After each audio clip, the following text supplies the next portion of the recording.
Welcome to the Heat versus the World podcast. And now, stand up and make some noise for your host, Joel Jacob.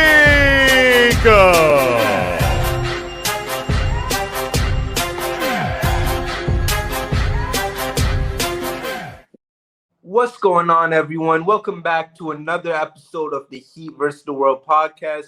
As always, I'm your host, Joel Jacob, and you can follow me on Twitter at JoelKJacob_. With me, I got K, aka K_said_K. You got George at XHeatLifer and Anthony at Anthony Passy. That's PASCI. And yeah, that's our squad for today. And man, we feeling good. But before we get into it, make sure to subscribe to the YouTube channel and follow He vs. the World on all platforms at HVTW Podcast. But man, we coming off of a win, and I'm feeling good right now. And we got a lot to talk about in today's episode, so I won't take too long on the mic. I just gotta say though, the Heat went in this game against Houston, and we were able to get the dub. And I got to say it again, this is the deepest team in the Jimmy Butler era, because not only was Jimmy out for this game, but even Bam, even though he did play this game, you still had the fact that he was in foul trouble for a good part of it. And even then, the Heat were still able to, try their best to keep this Houston Rockets team away from any sort of big lead of some sorts without a guy like Bam on the floor. So, with that all being said, man, this squad looks really good. I don't care what anyone says. And that's why I still have the same thing below my name since the beginning of the season. This team can win the championship this year. And I don't care what anyone's opinion is on that. And there's a lot to really touch on when you look at what the squad's been able to do this last week. And so I'm going to pass the mic to you guys. We'll start off with you, Kay. What's on your mind with the squad? Same thing as always, man. If they stay healthy, they got a chance to do something special. That's an opportunity that they've given themselves several times in the last couple of seasons. And it's all about giving yourself the opportunity. They haven't gotten it done, but you got to be there in order to try to get it. So that's also the chance that this team has. And dare I say, this team may be the most usefully talented in the Jimmy Butler era. Right. Because that's the thing for the squad, because now there are guys who we've been arguing should be getting minutes, who are now finally getting their touches, and they're starting to shine with those moments. Can we give Nikola Jovic his praise real quick? Because I'm happy for him. Y'all look at what he had to go through. There was so much concerns on if he was even going to get any minutes with the Heat. There was talks, I was suggesting earlier this season that he might end up being another KZ Okpala situation, because he was in this situation where he wasn't really getting much minutes, but now he is, and he's being able to shine the way how he is. So big shout outs to him. Jaime is still playing like the best rookie in the Eastern Conference. I wanted to say the best rookie in the NBA, but you got Wemby looking like an alien. And if only Chet didn't get injured last year, we could say he's the second best rookie this year, but it is what it is. And let's see, George, how about you? It's been a very interesting last couple of weeks, because I was very, very high on the Heat walking into their second road trip, and I've said on the show that I think they had enough to possibly win a championship. But I have to admit, my hopes have wavered a little bit in that sense. I still believe that this team is well equipped to make another run to the finals. That won't be the issue. I fear with the complacency in a couple other aspects of the roster that will hold this team back from reaching its true potential again for another year. And it has to do with the fact that there's no one facilitating on this team anymore. Without Kyle Lowry and Drew Smith. Sorry, I can't even say the name without being sick. He's terrible. He's terrible. I still miss him. I don't know why. And Jamara Bouye sitting there in the G League, gathering dust. Alondas Williams has dropped 55. Cole Swider had like a 42 and 15 game. He pulled out a career. I think he definitely had a career hook shot. Game like 55, right? That was Alondas Williams. He had 55. Cole Swider had 42 and 15. Yeah. Which is just insanity. But I hope this team does the right thing and trades for one of Tyus Jones or Terry Rozier if the opportunity presents itself. But I don't think they will. I think that they quote unquote love their team and they're happy with it. I just think that there's so much room for improvement. But we'll look, if you want to focus on the positives, I think there's a lot to build off the fact that Bam's coming back and he's finally looking himself again after that little injury stint he had. Jimmy's in Cancun at the moment, actually just sunbathing at this point in time. He should have been back like a week ago. I don't know what. I think it's like a toe injury that's holding him out for this long, which is let him be out as long as he wants to. Crazy amount of time. He's actually on vacation. This is long service leave. That's what this is. So, soak that sun up, Jimmy, and come back in the first game of the final in the playoffs. And I think Nikola Jovic will keep getting 35 minutes a game. Thank God for that. All right, and Anthony, how about you, man? I have pretty similar thoughts to George, in all honesty. Especially in regards to the playmaking problems. I mean, we've been looking at a very similar roster for about the last 5 years now. Of course, you have guys coming in and out that are definitely contributors, like the Dragics of the world, those type of guys. But at the end of the day, your core has stayed very similar. And I think this playmaking issue is just at the end, it's really a call to make a move, whether that's at the deadline, whether that's before the deadline, I don't know. Obviously Terry Rozier's a guy I've heard a lot about. I mean, he's averaging 24 and 7 this season, if I'm not mistaken. Those are numbers that we need. Right. And I want to pass the mic to you, Kay, real quick, because, I'm always intrigued by the Kay versus George debates we have on this show. And, I just want to know, do you agree with George or do you see like another sort of view towards all of this? I mean, when you look at George and Anthony's take, there are things I agree with and things that I disagree with. I mean, I'm always of the mindset if there's an ability to add talent in a sensible manner, then you go out there and you do that. But when I look at what George and what Anthony are saying, and I'm using both of them, I'm gonna circle back around to your point in a second, Anthony. That's why I keep including you in that. As you also stated that you're pretty, like-minded with George here. It's not a situation where if they don't get another guy to create or distribute that, it's going to kill them. I mean, could they do that and then make things a little easier? Sure.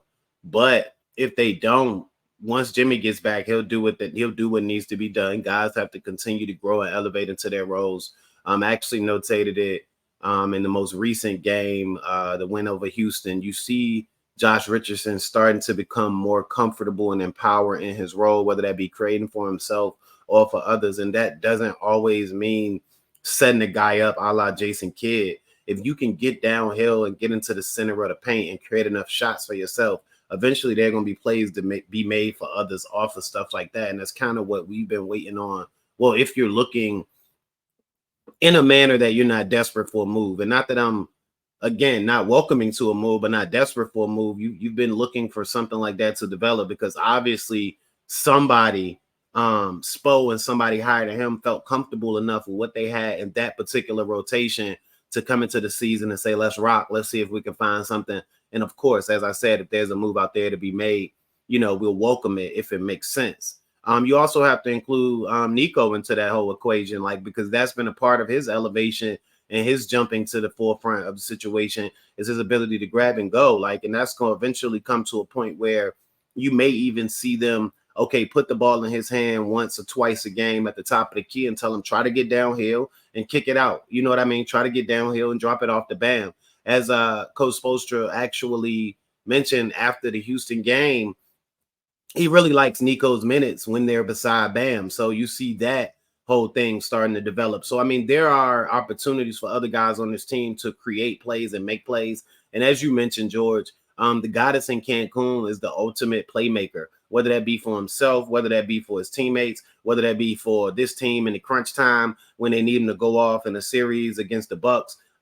Just get him there. So if he in Cancun right now, I mean, have a Mai Tai for me, as long as, you know, you drop them 15 pounds by the time the playoffs roll around, because that's what matters. That's what you've been here for. That's what you've done in your tenure.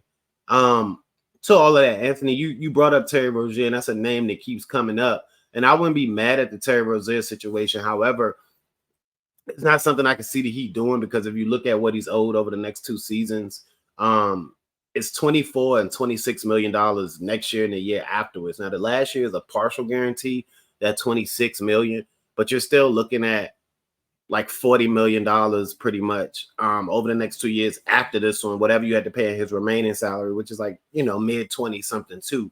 So I just don't see that being a move that they're going to tie themselves down for, because you're actually doubling down on a problem in my mind if you go and get a guy like Terry Rozier, unless you're shipping off a guy like Tyler. And that's not that I'm looking to ship off Tyler.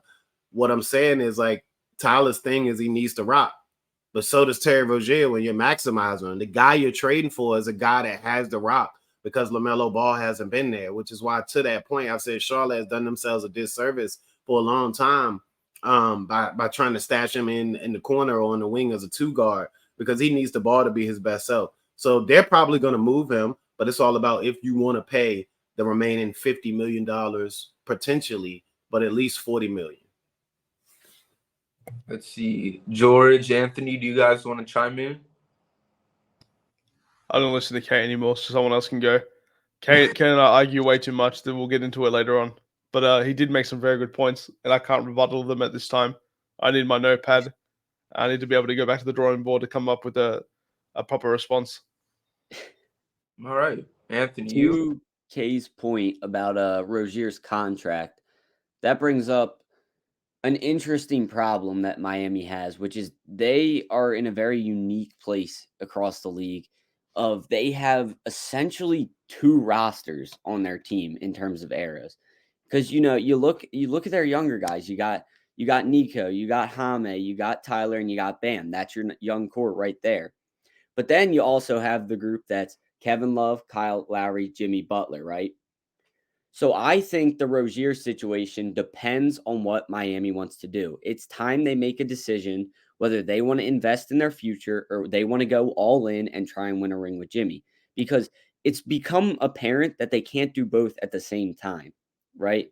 So I think they either need to go all in and get a guy like Rozier and deal with the contract after the fact, or decide, all right, look, let's maybe move off one of these young guys to get another superstar to pair alongside Butler and Bam, and then try and win a ring.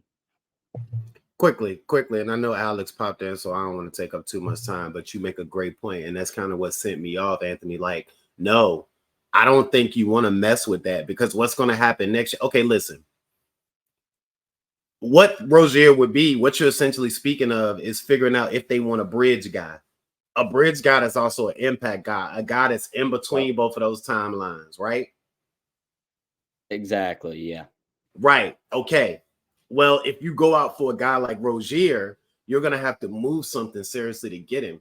Well, you can rock with what you got, maybe make, small to medium, logical tweaks before you get to a playoff run this year to see if you can go do it. Because after this year, you don't have to move anything to do it. You have money to go and get that bridge guy. Because if you look at the way Kevin Love is playing, yeah, Jimmy injuries every year, whatever. But you look at what he's done when he's been on the floor in the most meaningful moments. You look at even what Kyle Lowry's still able to give you, because Kyle Lowry's either going to re-sign with Miami or go back to Toronto. There is no in between. And he's going to do it for a little bit of money. Well, 3, 4, 5 million, maybe even, but it's not going to cost that much. So I feel like if you rock out this year, again, you can make that small to medium-sized move if it makes sense. Throw a Caleb in there, depending on if they feel like they want to pay him. I'm a fan of keeping Caleb if they can find a sensible way to do that. But if you have to, dangle a Caleb and some draft picks, then you have to do what you have to do. But beyond this year, they can actually just go out and sign that guy without having to mess with either side of that. Can I butt in for 1 second? I don't want to interrupt Alex because I'm excited to hear what he has to say. But I want to pose a question to Kay real quick. If there's a trade offer for Lowry and Caleb with a lottery protected first round pick for Terry Rozier, are you doing it?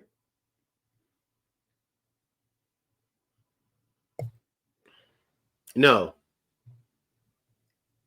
This is where we're gonna have some problems. All right, and I say that because and it goes back to my point. It's not like, hey, I'm just firm on, like, no, I'm not a hot take guy. We could never. The reason that you want Terry Rozier right now is something that we can never get from him. He's talented though. That's the thing, that he has the talent to make that happen. He is, but he also has the damn ball. I mean, excuse me, he has the ball all the time in Charlotte right now.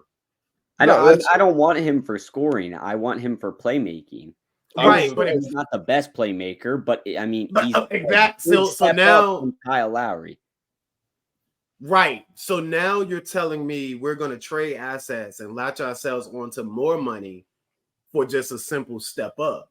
And I know that that's how you play the game, but I just don't feel like the risk there is worth the reward, because, like, why you want him and why is the conversation? I get it. I get what you're saying in theory, Anthony. So I'm not refuting what you said. I hear you. I'm just saying, like, in theory, the thing that's making him pop to everybody now, like, oh, Terry Rozier, like, oh, is what he's doing in Charlotte. But that's only a function. Option. Right, I get what you're right. saying. That's only a function of LaMelo not being there. Not being and we can't offer him all of that rock rain. So we wouldn't be getting the same value that we're seeing. Once he gets here, we're gonna be like, well, what the hell? Yeah, exactly. But it's like, you know what I mean? Back whether when LaMelo was playing to now or later. When LaMelo was playing, he was still averaging 22 and 6. That's not a problem with, like, and I know what you're saying. There's still not gonna be enough time, but the assets that you're giving up aren't really assets at this point, because Kyle Lowry is an actual dinosaur. I have to refrain from swearing, even though it's in my blood.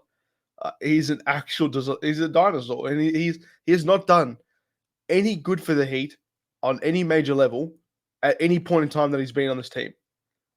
There's no situation in which you can tell me, I'm so glad Kyle Lowry was there, we can't live without him.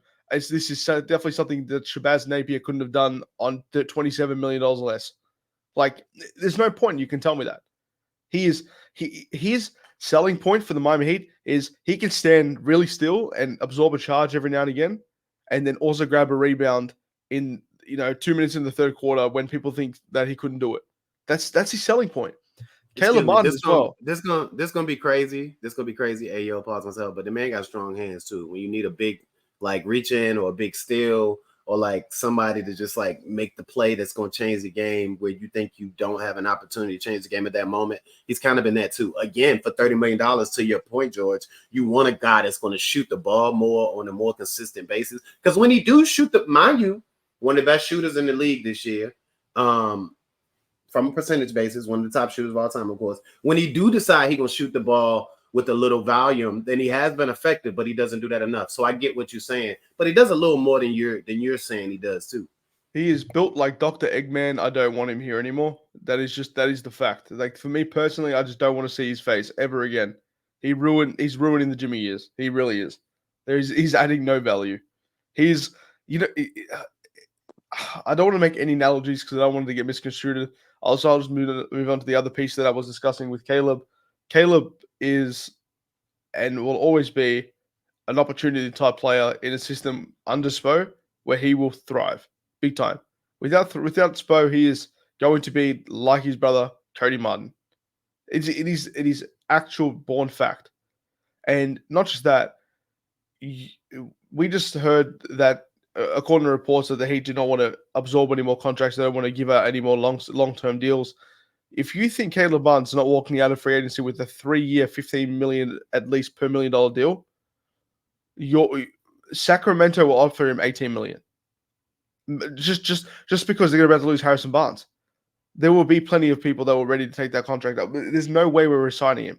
So if you don't trade these assets now, I don't care if it's for a glorified run, because by the time we get to the playoffs, there will be injury concerns. There will be this, there will be that. There'll be 100 excuses why we didn't win again this year.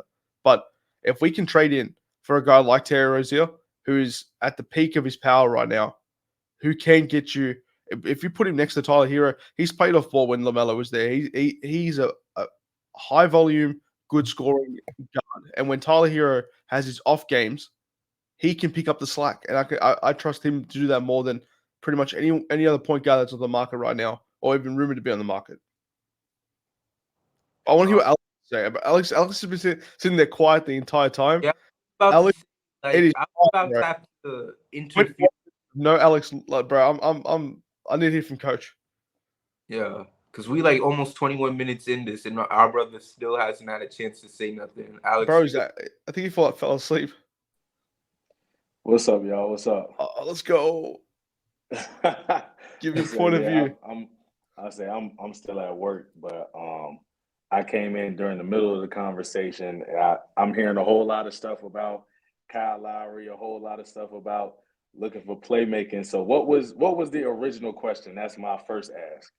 Well, it was really about the game and stuff from last night's game, but we really dove into all this other stuff. So if you want to quickly give your opinion about last night and then kind of dive into this, feel free to do so. This all started very quickly just because I got angry that they picked up Drew Smith from the concession stand. They gave him a 2-year deal. And now that we've got no point guards, it's going to be hard yakking from here on out. Okay. So I totally understand, I guess. I got a little bit more of understanding. Last night's game, it was cool. Obviously, y'all know from past pods, I'm a very big Nikola Jovic fan, so I was happy to see him succeed last night. Tyler bounced back from an absolutely terrible road trip. Juan Wick doing Juan Wick things, and Bam had a terrible first half and had a great second half. And I mean, Kevin Love has found the fountain of youth, which is also helping out. But to go to that Drew Smith thing, I was absolutely pissed off this summer when they signed Drew Smith because of the fact, I mean, from watching him, I didn't see what they saw. Like, I wasn't sure what we were supposed to be looking at, especially with the Dragon, Goran Dragic, sitting out there talking about wanting to come back to the team, saying that he had at least 15 to 20 minutes that he felt he could play on an NBA team for the next 2 years. So the Drew Smith signing, I wasn't with that. Then obviously, with Kyle still being here, he's a guy who he'll really make an impact, a huge impact. Like, I guess on the whole game, he can do that every 3 or 4 games. But like Kay was saying, like, Kyle does have his moments where he'll step in and take a big charge, or he'll dig from the perimeter and get a steal at a crucial time. Like, obviously he's still able to do all those veteran savvy things, but I do understand the frustration and wanting to go get a younger guy in Terry Rozier because of the fact that, I mean, right now with Kyle being hurt, with Drew tearing his ACL, like, we literally don't have a point guard anymore. So now it's really, really looking like we could really look at the front office and try and figure out, all right, what are y'all going to do now? What's the next step? I'm not opposed to trading Caleb if it's for the right move.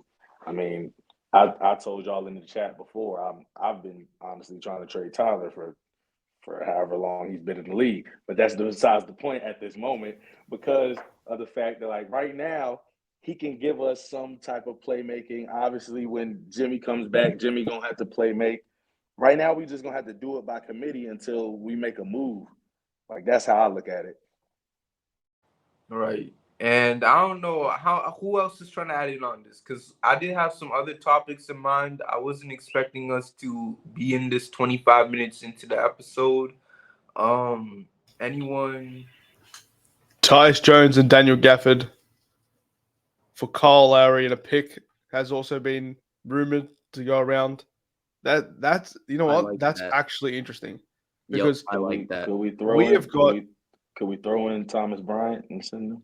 bro, we might have the worst luck at backup center positions I've ever seen a team have. From Jordan Mickey back in the day Oh to Lord. Willie Reed to now the Cody Zeller, Dwayne Dedman, like this, and the list goes on. Myers Leonard, Thomas Bryant, Omi Yurtseven. These, I don't swear, don't swear. No more editing. Don't swear. These people are they're trash. They're bad at the game. They are so bad at the game.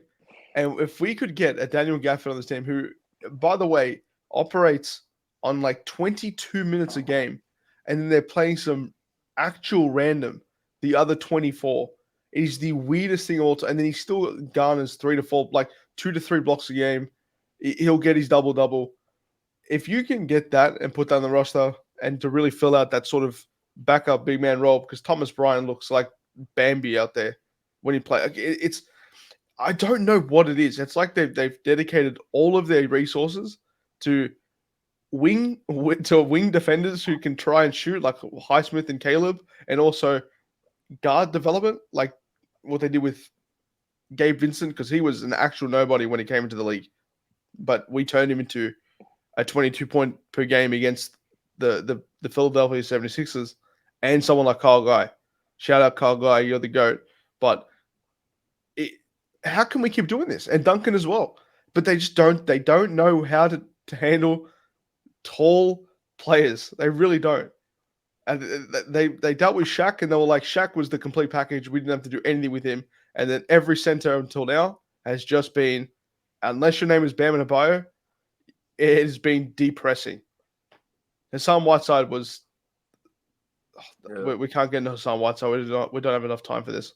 I felt that, yeah. So, I would ask if anyone wants to add, but I'm scared it's gonna take another 2 or 3 minutes, depending on how that goes. So, great thoughts from everyone overall. We'll talk more about trades as we get closer to the deadline. So stay tuned for more of that from us, whether if it's here on the main pod or on Biscayne Breakdown. Make sure to subscribe to the YouTube channel or wherever else you get your HBTW episodes, so you don't miss out on that. But yeah, I want to dive into something real quick because earlier today, NBA Central went out and they tweeted a Jimmy quote. And y'all know how Jimmy is. He don't care about the accolades and stuff. But yet, for some reason, you still got folks making a big deal about it.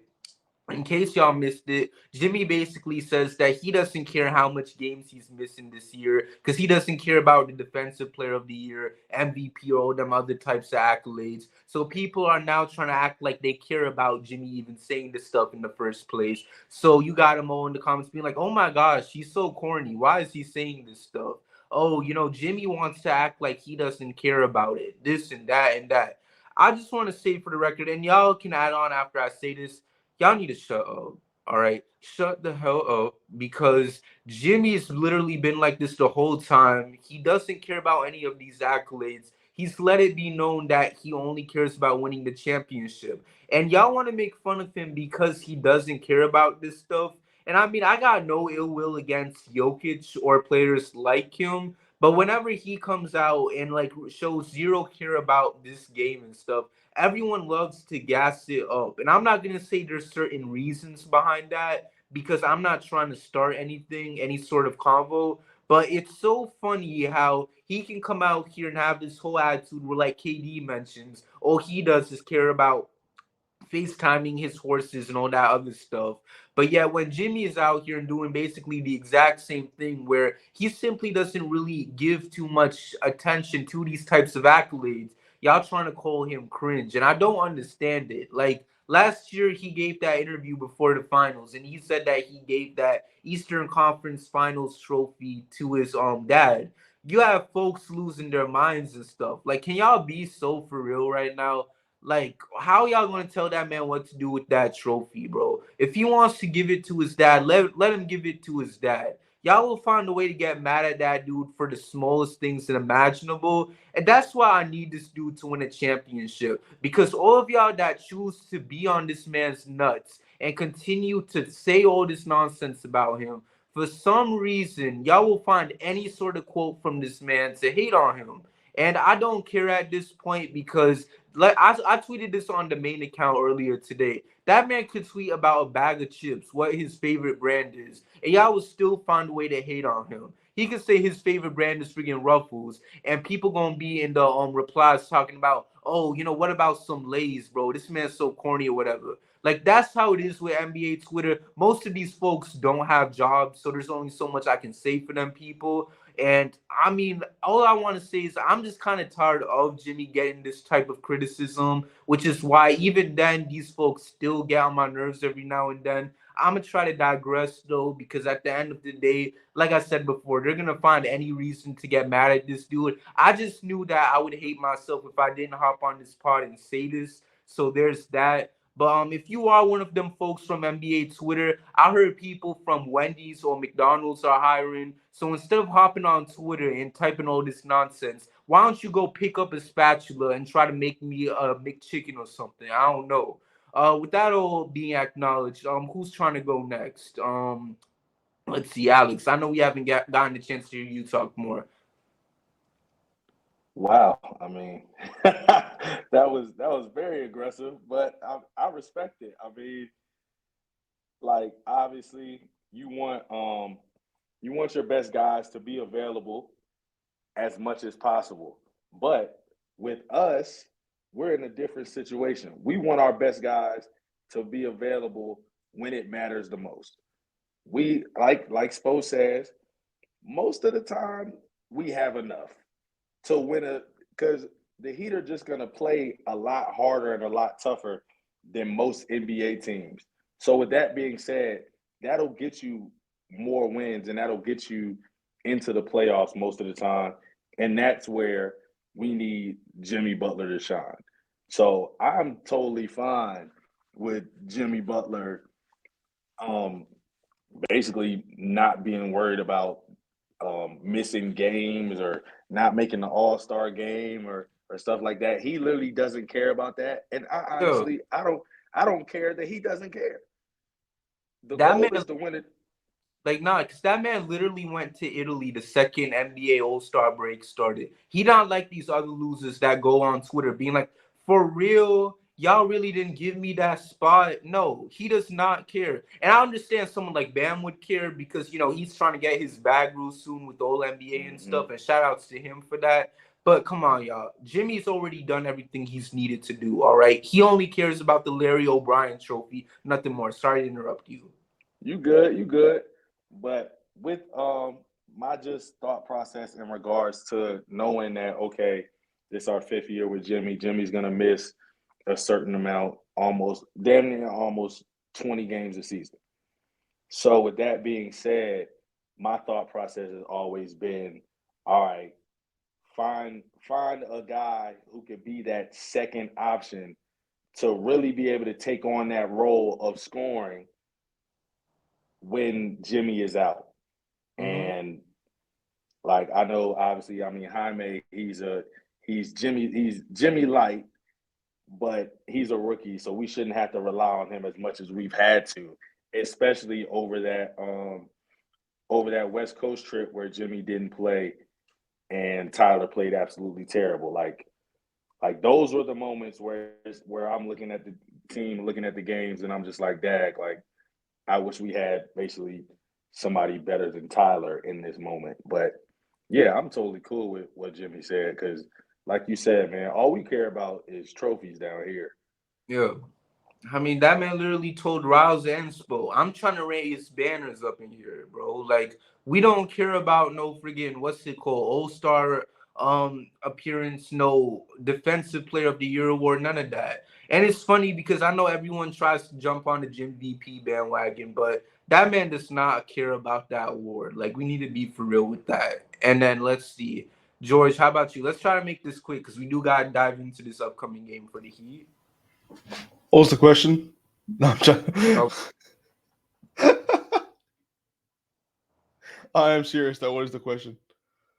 Because I've had I we don't had know. a very, You're talking about we had some an in-depth ruffles. conversation about ruffles in the chat, and then I We're figured not going to talk about what you put after that. Talking about ruffles, like out. certain location, bro. Anyways, I'm talking about how people need to pick up spatulas instead of trying to harass. The Jimmy, yeah. I Alright. look. I think there's merit to both sides of the argument. I really do. Like, and misses me just trying to figure out. I agree with him in a very different way, in the sense of I don't care that you don't care about the All-Star game. That's completely up to you, and that's your prerogative. And that's what you want to do. That's 100% fine. 100% fine. I'm more worried about the adverse effects it has on the team. Come playoff time, we know what you're going to give. We know what we're going to get from Jimmy. Apart from the one outlier year against Milwaukee in the first round, he's been phenomenal. Yeah. Yeah, most series, he's been phenomenal. Okay? The issue is we have been trying to get the other two players of our core, in Hero and Bam, to play well alongside him. Now, Bam really stepped up last year. In the playoffs, he played phenomenal. He was the best player for the Heat in the finals by a long, long margin. The issue is we now have a situation where Tyler Herro is demanding 19 to 24 shots a game. And it's mostly because right now, even when Jimmy's available, he's feeding him the ball and go, you shoot and do that's what your job is. We need you to put points on the board to go do this. We need to go do that. Come playoff time, I don't want him to have some weird idea that he is the number one guy on this team because he gets 24 shots a game. You are not going to get 24 shots of the game in a winning game against any team. That's me put because I honestly think Jimmy needs the ball in his hands to do what he needs to do. He needs to average 35 and 40 against the Milwaukee Bucks to beat them again. Now, maybe not this year's team because what they sacrificed, I feel like that was much bigger than what they got back. The whole Dame acquisition, I feel like they just got it because they thought, okay, we're going to get a star, on the offensive end to help Giannis out. We're going to have this amazing offensive duo, and then they lose Grayson Allen. They lost Drew Holiday, and yes, Joel. Yes. Okay. I just want to say real quick because I didn't want to Joel, you the host. You don't have to raise your hand. Cut him off. Right. Just talk. That was the weirdest thing I've ever seen. Oh wait, no, because you was cooking real quick, so I didn't want to abruptly interrupt you right there. But I just gotta say they got blown out yesterday. They was down by 30 at one point to Utah, and I know we lost to Utah. Some haters will bring that up, but we wasn't getting bent over doggy style like them last night. I don't care if I can't say that. I'm sorry, but I got a championship agenda to pull right now. I'm sorry. What podcast am I on? I'm tired of people trying to bring up Bucks like this. Okay, we gotta acknowledge that this team still got over there. I'm sorry, man. He first the world after dark. It's insane. Sorry.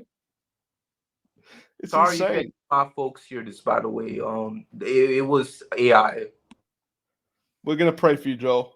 We will pray for you. And look, I honestly think that this Heat team needs to be able to play a whole bunch of games together in which they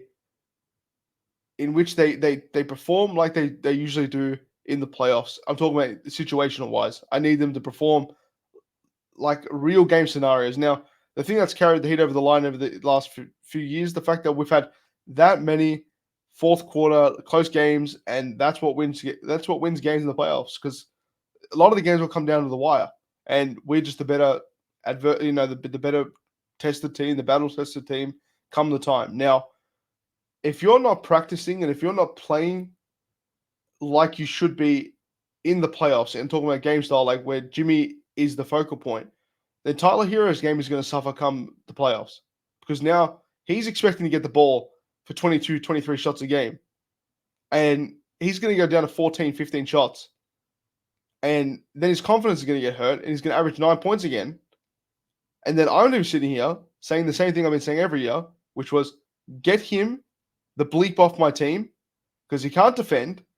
He's a very, very, very weird type of playmaking guard where, like, He won't hit ahead. He won't do anything like that. He won't look for the open man unless it's like that's the agenda he's pushing for that game. I want to get 10 assists this game, sort of thing. So he doesn't defend. He doesn't play make at a high level. He rebounds amazingly for a guy that's 6'4", 6'5". But your one marketable skill is that you can put the ball in the basket and you do it against trash teams at the best of times. It's the truth. He's never done in the playoffs, but outside of the Boston series in his first year. And everyone's like, oh, look at Herro last game. Played phenomenal. You versed the Houston Rockets. They played Jeff Green 37 minutes. A top 4 defensive team in the league, though. Complete garbage. That is complete garbage. I don't believe that for a second. That is complete. They're just numbers. That's all. I mean, I don't believe it. I was not expecting all this, by the way. I was just expecting y'all to also say that NBA Twitter need to pick up some spatulas, but this is interesting combo points. I'll wrap it up. Because I want to hear. It's George, bro. It's George. What did you expect? It's George. But go ahead. Yeah, I agree with you, Joe. You agree with me or agree with Joel? Say George or Joel? Oh, Joel, when you talking about the Damn. of the spatulas, I'm with all that. I'll summarize real quick. But again, I do understand where you're coming from, George. I'll just summarize it real quick. Jimmy needs to play because we need to start practicing and playing like we will in the playoffs. So everyone on the team knows their role. They know their job. They can do it at a high level. Come the game time, you won't have to have Jimmy 39 points a game. I know that this toe injury is complete bull, in my opinion. I honestly, God, believe he's lying through his teeth and he is actually just sunbathing somewhere. I don't believe for a second. He's not injured. He could play today 40 minutes with no problem. All right. Okay, Anthony, I'm sorry if y'all can take this real fast because I do have one more topic before. Yeah. I got about a 30-second point, if that, about right. the Jimmy comments. So, I have no problem with Jimmy expressing his desire to win the championship, and I think he's doing it with the right mentality in the right way, and that's the mindset you need, right? Mm-hmm. But, we've seen him do this for year after year at this point. I'm ready to just see it happen, at the end of the day. I have nothing but respect for Jimmy and how he views the game. I just want to see it happen now. Right. And we've seen him be a demigod in the playoffs over and over again, aside from that 2021 year. So all we just need, as you said, Anthony, is see him win that championship. Exactly. Yep. As long as that bum from New York isn't flopping into his ankle again, there's no reason why we can't see it. Kay, the mic is yours.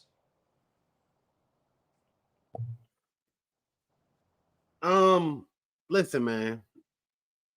I like to ask just anybody generally. Other than the odd, Milwaukee year that everybody references. In what year has Jimmy not done what Jimmy was supposed to do to take the Miami Heat to wherever it was they got? I don't know. Aside from 2021, which was, as Kevin says, a fugazi year. There ain't never been any other year where Jimmy hasn't done what he's needed to do. Yeah, my comment was in no way directed as criticism. Oh, no. Yeah, right. And I'm not criticizing you either. I'm making an overall point. I'm real rounded when I do things, though. So if that's the case, and in 2 of those years he's taking you to the finals and then to the Eastern Conference Finals, then not only don't I have a problem with it, but he's right. Again, once you get to the championship of any game, at some points there clearly is a better team than the other one. And you could use last year, Denver over the Miami Heat, but that wasn't Jimmy's fault. And you could dare, point to the injury or point to him being worn out, as you mentioned, Joel, to that being a reason. And we're not giving excuses. We have to be honest about what it is. Yeah. And even in the bubble, more injuries. So what I'm saying is, you look at the game 7 against Boston in the conference finals in the other year. Okay, you have that. But for a guy that's dragged you to the finals twice, to the conference finals in another year, of course, with the odd Milwaukee year notwithstanding, I mean, I think he's completely justified in what he said. If you're tired of hearing it and want to see it, as you say, and I agree. I can't knock that either. But what I don't like are those that are trying to brush him off as if he's just giving you lip service, as if he's just talking about stuff that he doesn't actually do. And what he does is put his team in a prime position, a position that 28 to 29 other teams can't say that they put themselves in consistently to have a chance to actually win the title. Not like at the beginning of the season when you in the locker room with your coach and he looking at a whole new roster and ain't a ball been dribbled and he's saying, well, this might be the year. Nah, not like everybody got a chance. Not like that. Like, I mean, actually playing in those games. That's what he's consistently done since he's been in the Miami Heat uniform. So, I mean, if he wants to say that, he completely has the right, and I believe him because it's giving me no other reason not to. Now, as I've been, consistently on this train too, to wrap it up, to George's point really quick, or to refute his point really quick, you trust that Jimmy Butler is going to be the best version of Jimmy Butler and the version of Jimmy Butler that he needs to be for this team to be successful. And that means being a distributor in some moments and being the ultimate scorer in others. And that's just what you'll think he do. I mean, that's just what you think he'll do. But by the same time, at the same token, you also have to consider the fact that there may be choices need to be made by the guy that's above Jimmy Butler. And that's something I've consistently mentioned too. I won't go into it today, but everybody should know what I'm talking about. So if you have a problem with him and Tyler on the floor together, then you fix that. All right. So, overall, man, I mean, I think we've all kind of hit it on the nose. For Jimmy, I mean, he's going to do his thing come playoff time. It doesn't matter how much games he'll miss. For me personally, I've always said this to others, like, he could miss the remainder of the season. As long as the squad can hold their own and, like, just have him be ready for the playoffs, by all means, let him take whatever time off he wants, It's just a matter of can the other guys pull up, especially when we're really going to need them. And that's where I know, George, you bring in and you mention a guy like a Tyler Herro because, we've mentioned it in the past and we'll mention it again. Tyler, he's been in this situation where we haven't really had a chance to see him show up in the way we need him to, aside from maybe that 2020 run in the bubble. And I'm not saying that's all his fault because obviously injuries played a part in that, whether if it was last year or his groin injury back in 2022. But then you had some instances where he was healthy and things didn't seem right, whether if it was getting clamped up by DeLon Wright, which I know is a moment a lot of people love to mention on this pod. But overall, man, like if our squad can just pull up and do their thing, there's no reason why we can't win this championship. Because, what was it? Who was it? I remember there was someone who said this, specifically during the 2022 run.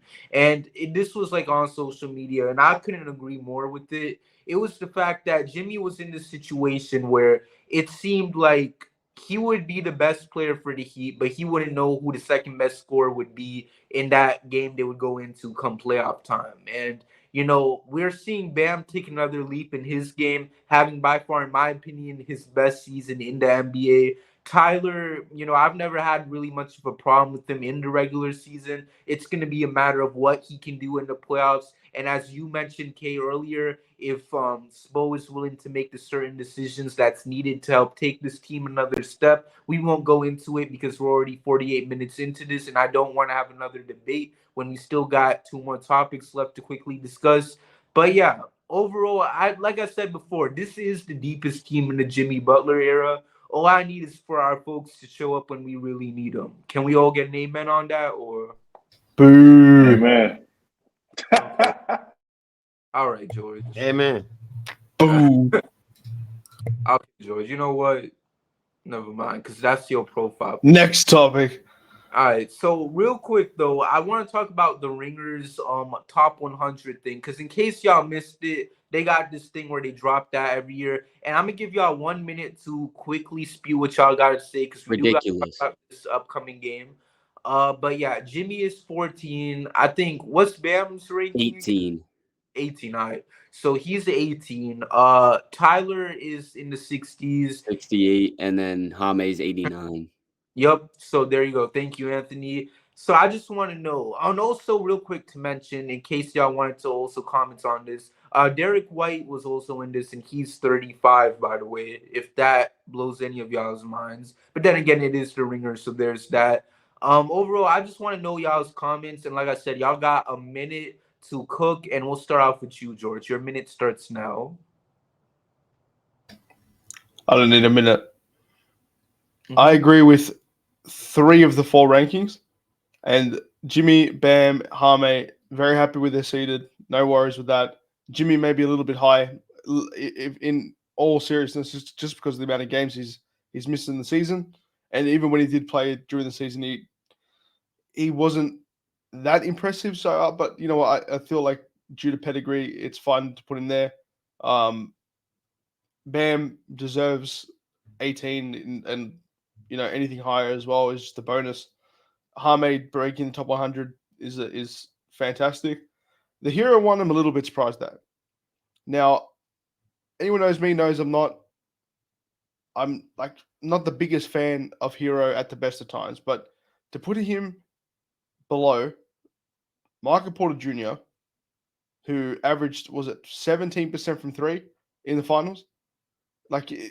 And what he's doing this year is very much, it's mediocre. It's 16 points a game, 7 rebounds. It's good, but you know, it is what it is. Anthony Simons has played 15 games of the season, or I think it's like, no, I lied. It's like 11 games. So I don't know how you can put him above him. Levine has had one of the worst years that he's ever had, is shooting the ball. Tobias Harris is over him. Jeremy Grant's over him. Chris Middleton, who has been notoriously terrible this year, is above him. I don't get that. And then I start to agree with the Fred VanVleets. He's having a phenomenal year in Houston. Jalen Williams is a breakout star, most improved player type of human. Cade Cunningham's played great. Those players I understand. But having Hero that far down does not make sense. I mean, I agree. And I'm just going to say, I'm just happy that at least you got to defend Hero just a little bit, George. So at least we can say you don't completely hate him. Not saying you do, but we're going to get that trade value up. That trade value is going to stay high enough. I don't know. Some Heat fans might get mad at you if they see this, but brilliant. I mean, it is what it is, George. That's why we love having you as the villain on this. Let's see. Kay, how about you, man? My bad. I had to unmute myself. I just had to go take a quick look at the list. I honestly don't disagree with much of the list at all. I guess the points that George just brought up, there would be some things on the list that I would question just based on the rankings here I'm looking at. It seems to be a very current, like all in the moment list. I mean, because you see a guy like LeBron James who's way down at 10. I can make an argument he should go up, but that tells me that, you know, it's a right now in the moment thing. So that, like, how is Ja up high, you know, like 20s when he's only played like 4 games? I guess, you know what I mean? I look at a guy again. I don't know. Michael Porter Jr., I probably would rank him a little higher than Tyler Herro. Honestly, Anthony Simons, you got to look at the games played. Draymond Green, wow. Zach LaVine, aren't they still trying to trade him? Tobias Harris has been amazing when Joel Embiid has been down, but I mean, I can see that as well. Bradley Beal, I would have a question with. Brooke Lopez, I would have a question with. Chris Middleton, you did an amazing point by bringing that up, George. He's kind of bubbled up in the last few games, but he's a shell of himself for the most part, it seems. Him and Klay Thompson got a similar thing going on. They'll go like 7 games where they're like buns, and then they'll give you like 3 or 4 games where you're like, they're back. And then they'll go 5 more games where they're buns, and then they'll do it for 2, 5, 2, 5, 2. But I think everything is exactly where it should be. Jimmy, of course, could be ranked higher, but as we just finished discussing in the last segment, he don't care about the regular season. Exactly. So let's see. Kevin, I'm sorry, y'all. I'm all over the place right now. Alex, how about you? So yeah, I'm sitting here. I'm taking a look at the list as well. I really don't have a huge problem with where our guys are. Jimmy be chilling during the regular season. Bam having a breakout year. So yeah, I would have had an issue if he was outside of the top 20. So they got him top 20. like Kay was just saying, they got some weird. It's some real weird and real questionable people in the '60s who that you could have an argument that you could move Tyler ahead of them or behind them. Obviously, Tyler did he's missed some of these guys have missed time, but Tyler missed 18 games as well. So it's an interesting spot to have him in. Like I said, you can still argue some stuff. That's why I didn't go super hard there, And Alex. Not to cut you off, but you bring up a great yeah, point. That's why I didn't go super hard. yeah. And then my boy Juan Wick, he on the list. Hey, we got 4 guys on the list, so I'm all right now. Like George said, and like I've said in the past, we gotta try and see what we can do to get Tyler Herro's trade value up, and then we're gonna go from there. Yep. Think about this though. To that point, and I didn't mention him, but shout out to Jaime. There are over 325 guys in the league. Just a loose number, right? And already this dude is better than 2/3 of them. Mm-hmm. Exactly, like 450, I believe. Yeah, 450, I believe is the exact number. And you're talking about you're ranked 89th out of 450. Yeah, so it's 4. So what? 30? Is it 30 or 32? I get the leagues confused. 30. How many teams? 30 teams. 30. Okay, 30 teams. What is it? 16 guys now? Well, at least 15. Yeah. I know it was 15 because I was going 10 times 30, 300, 5 times 30 is another 150. Okay, your math is right. I forgot exactly, the genetics on you, Joel. So you got math down pat. But yeah, Anthony, how about you though? I'm with everybody on the Bam, Jimmy, and Jaime stuff. I think it is ridiculous that you're gonna sit here and say that Derek White is 33 NBA players better than Tyler Herro. That is a bizarre claim to me.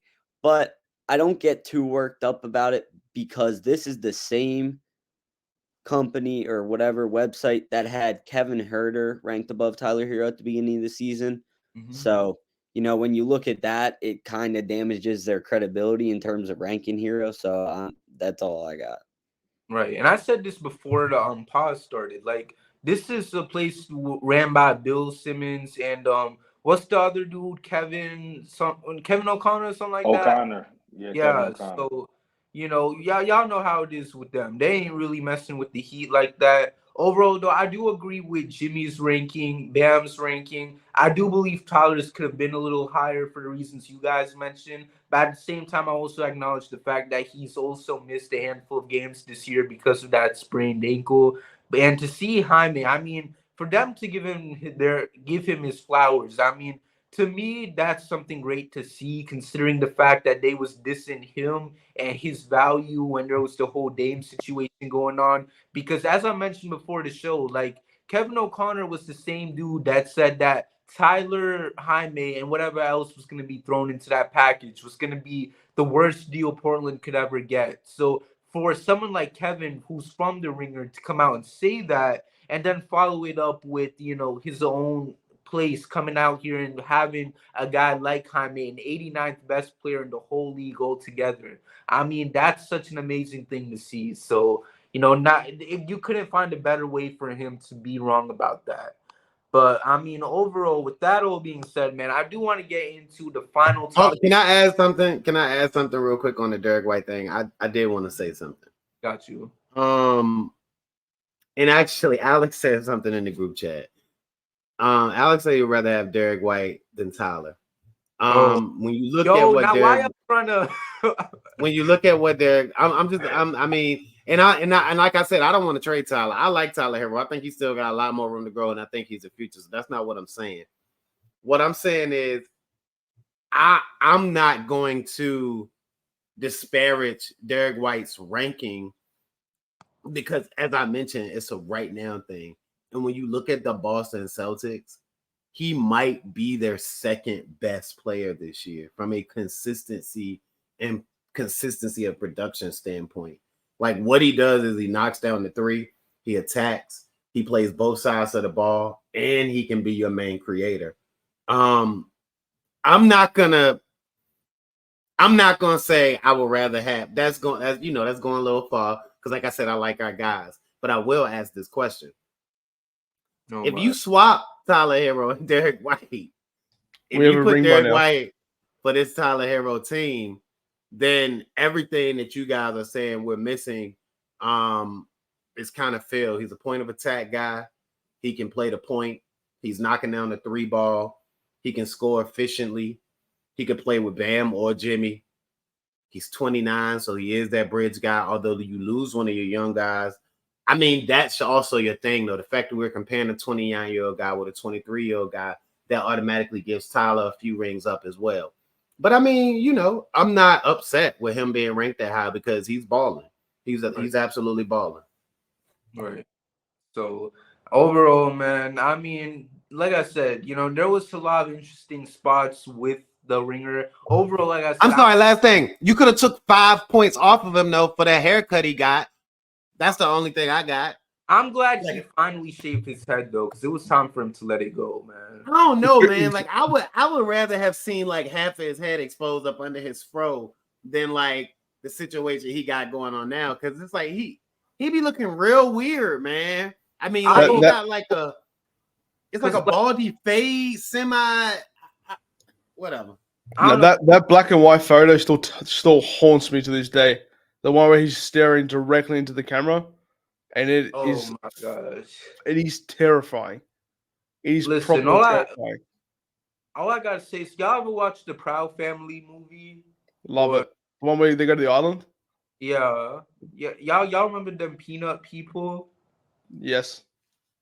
Don't his head shape just like them people or not?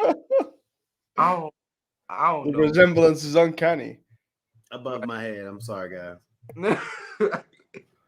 But I mean, so there's that. Anyways, if y'all agree with the ringer, or if y'all feel like there was certain spots that some of our Heat players should have been put at, feel free to comment down below and let us know. And now we go into the final topic for today's episode, because we already 62 minutes in this thing. Heat versus Thunder. In case y'all don't know by now, Jimmy is out, Caleb is doubtful, and Kyle is doubtful after spraining his left hand in last night's game against Houston. So that is your injury report for this upcoming game. What is y'all's expectations for the Heat? We'll start off with you, Anthony. Not high. If I'm being realistic here, OKC is a very dangerous team with a lot of different offensive weapons. Our defense has been solid, but not up to par with how it should be with the guys we have on the roster. Obviously, not having Jimmy doesn't help that fact. You know, Chet is dangerous. I'm very excited to see how that's going to go down with Adebayo. That's just something I've been looking forward to with, you know, the different builds, obviously. But Chet has really shut down all those arguments about his size and his frame being a problem, consistently scoring regardless of who he's going up against. And then, I mean, Shea's arguably, in my opinion, probably a top 6-ish player in the NBA this season. So I don't think we're coming out with this one with a win. Oh, well. I mean, I appreciate the honesty, but it's usually nice to have the guts, even if we're usually wrong in this. I'm just playing though. Alex, how about you, man? I definitely think a win is possible. It would take a huge effort from Bam, huge effort from Tyler and Jaime, and then also I think we need one more person to pop off the bench, whether that's Jay Rich or shoot, he might start with Kyle being out, but whether it's Jay Rich or Duncan, but like a win is definitely attainable. So I feel like I'm a little bit further on we could get the win than Anthony is, but like I wouldn't put no money on us if that makes sense. Like I take the spread. I'd go with the spread rather than just outright. Oh yeah, the Heat gonna win. All right, George, you. It's going to be a very, very interesting game against the Oklahoma City Thunder, who they're rolling right now. They're actually that might be the first ever rebuilding team that also has a chance to be like a top 3 seed in their conference. Yeah. It's damn scary because the margin of error for them, they could mess up 12 picks and still have 20 of them to go and be completely fine. And when they feel like they're ready and they're really close, they've already got Jay Will, they've already got Shea, they've already got Chet.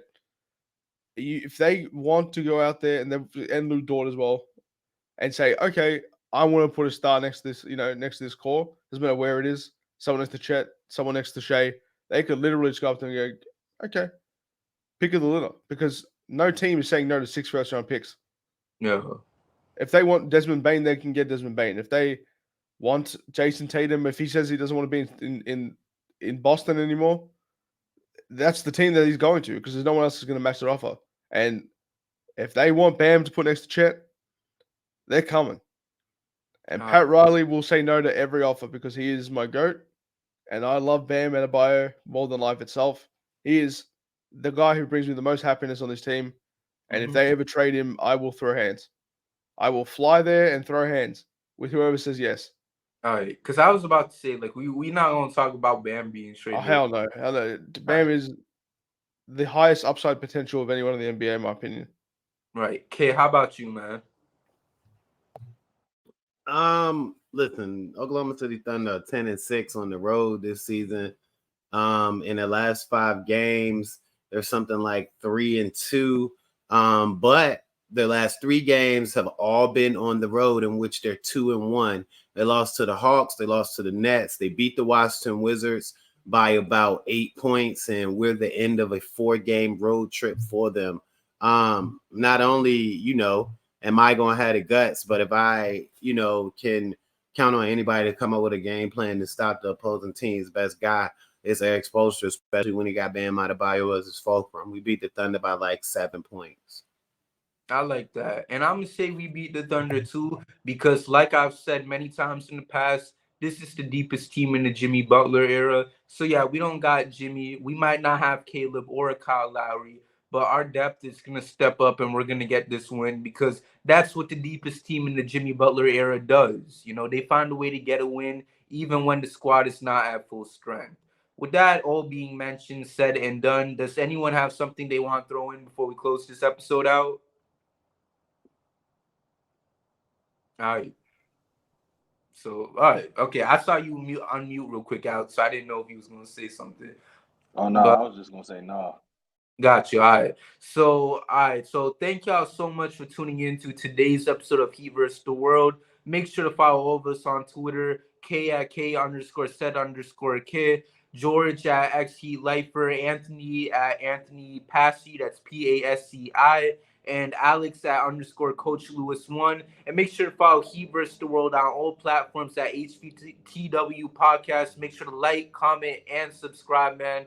And with that all being said, bro, I mean, the Heat are going to continue doing their things. We are going to win a championship this year. Y'all already know the drill. Do not let all this other nonsense stop y'all from believing that. Screw the naysayers, man. So with that being said, y'all, thank y'all for tuning in to today's episode. And until next time, hit my music, because we out. Thank you for listening, and we'll see you next time with a brand new episode of the Heat vs. the World podcast.